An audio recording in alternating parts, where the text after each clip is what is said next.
भारतीय राष्ट्रीय आंदोलन के दौरान जब सविनय अवज्ञा आंदोलन शुरू हुआ, तो सविनय अवज्ञा आंदोलन में मुस्लिम वर्ग की भागीदारी बहुत उत्साहजनक नहीं थी। तो इस पर विचार करेंगे हम लोग कि ऐसा क्या था जिसके कारण मुस्लिम वर्ग सविनय अवज्ञा आंदोलन और कांग्रेस को शक की दृष्टि से देख रहा था और उनके साथ विश्वासपूर्वक वो जुड़ नहीं पाया। तो इस चीज पर विचार करते हैं। जबकि पीछे अगर हम देखें तो खिलाफत और असहयोग ये साथ-साथ चला था। हिंदू-मुस्लिम एकता का अच्छा प्रमाण उस समय दिखाई देता है, मगर असहयोग खिलाफत समाप्त होने के बाद जब 30 में सविनय अवज्ञा आंदोलन शुरू किया गया, तो सविनय अवज्ञा आंदोलन के दौरान ये एकता फिर से नहीं प्राप्त की जा सकी। मुस्लिम वर्ग सविनय अवज्ञा आंदोलन से स्वयं को दूर कर लिया और उसका कारण क्या था? तो दरअसल उसका कारण कई कारण हैं। कुछ मुसलमानों का ये भ्रम भी था और कुछ कांग्रेस की भी कमियाँ थी।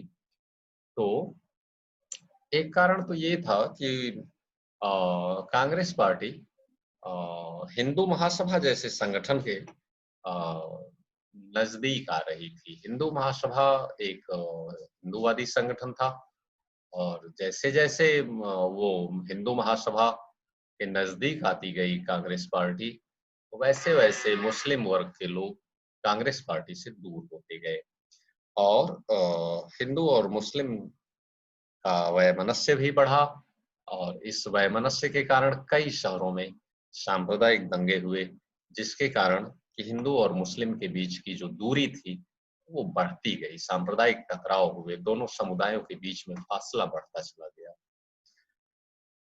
तो हिंदू महासभा के नज़दीक आना कांग्रेस का मुसलमानों को दूर करता गया, कांग्रेस से वो दूर होते गए। किंतु अ, फिर से कोशिश हो रही थी, मुस्लिम लीग के लोग खास तौर से जिन्ना वगैरह कोशिश कर रहे थे कि कांग्रेस और मुस्लिम लीग में समझौता हो जाए। तो उनकी कुछ माँग भी थी। उन्होंने क्या चीज़ कहा था, क्या माँग रहे थे वो? तो मुस्लिम लीग के लोग जो थे उनकी कुछ डिमांड्स थी मगर उस पर जो है सही रिस्पॉन्स नहीं मिल पाया कांग्रेस का। सही ढंग से बातचीत हो नहीं पाई। तो जिन्ना ने कहा था कि हमें केंद्रीय असेंबली में आरक्षित सीट दे दी जाए और मुस्लिम बहुल जो प्रांत हैं जैसे बंगाल और पंजाब, वहाँ पे मुसलमानों को उनकी आबादी के अनुपात में प्रतिनिधित्व दे दिया जाए। तो वो जो पृथक निर्वाचिका है, पृथक निर्वाचन क्षेत्र है, उसको छोड़ सकते हैं। तो पृथक निर्वाचन क्षेत्र के बारे में आप लोग जानते होंगे कि 1909 में पार्लियामेंटो सुधार जो आया था, उसमें मुस्लिम वर्ग के लोगों के लिए पृथक निर्वाचन क्षेत्र की व्यवस्था कर दी गई थी, सांप्रदायिक प्रतिनिधित्व जिसे कहते हैं। तो ये डिमांड उन्होंने किया, उन्होंने कहा कि सांप्रदायिक प्रतिनिधित्व को छोड़ा जा सकता है, मगर बात ये है कि सीटों का आरक्षण किया जाए मुस्लिम समाज के लिए और बंगाल और पंजाब में उनकी आबादी के अनुसार प्रतिनिधित्व दे दिया जाए। तो ये चीज़ था मगर इस पर जो है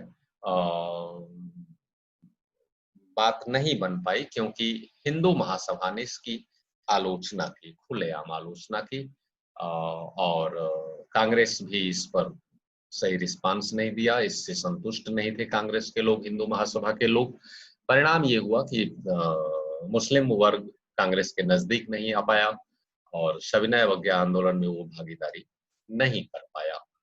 तो इसलिए जो है अ, एक बात और थी, एक बात और वो क्या थी, वो समस्या ये थी कि मुस्लिम समाज के मन में ये भ्रम था ऐसा सोचते थे मुस्लिम वर्ग के लोग कि कांग्रेस पार्टी हिंदुओं की पार्टी है और यदि कांग्रेस पार्टी द्वारा चलाया जाने वाला आंदोलन यदि सफल हो जाता है और अंग्रेज यहाँ से चले जाते हैं, तो यहाँ कांग्रेस की सरकार बनेगी और कांग्रेस की सरकार बनेगी जो कि हिंदूवादी सरकार होगी और मुसलमान अल्पसंख्यक होंगे और मुसलमानों की जो हैसियत है, मुसलमानों का जो अधिकार जो है मुसलमानों के अधिकार उनको प्रभावित किया जा सकता है।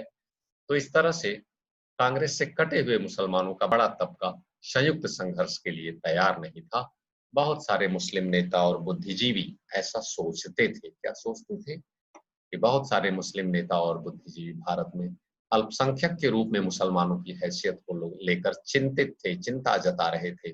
उनको भय था कि अ, अल्पसंख्यकों की पहचान और उनको भय था कि अल्पसंख्यकों की पहचान और संस्कृति खो जाएगी और हिंदुओं का शासन हो जाएगा, ऐसा उनका मानना था। और इसलिए ये मुस्लिम समुदाय के लोग सविनय अवज्ञा आंदोलन से स्वयं को दूर रखे हुए थे। और पीछे कल हमने बात जो किया था वो हमने पिछले जो वीडियो में हमने बताया था कि भाई दलित वर्ग के लोग क्यों अलग रहे, तो उस पर भी बात हुआ था। दलित वर्ग के लोग भी ऐसा ही समझते थे कि कांग्रेस पार्टी जो है सवर्णों की पार्टी है।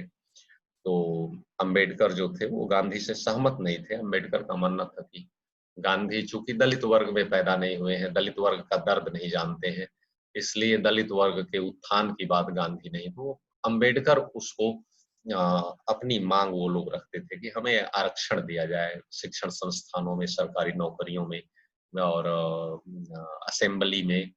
तो इस तरह से वहां आपने देखा कि कम्युनल अवार्ड आया था मैकडोनाल्ड के द्वारा और कम्युनल अवार्ड में पृथक निर्वाचन क्षेत्र की व्यवस्था की गई थी दलित वर्ग के लिए भी। किंतु कांग्रेस के जो गांधी जी थे, गांधी ने अंबेडकर से बात किया वहां पूना में। तो एक पैक्ट हुआ था अंबेडकर और गांधी के बीच, पूना पैक्ट।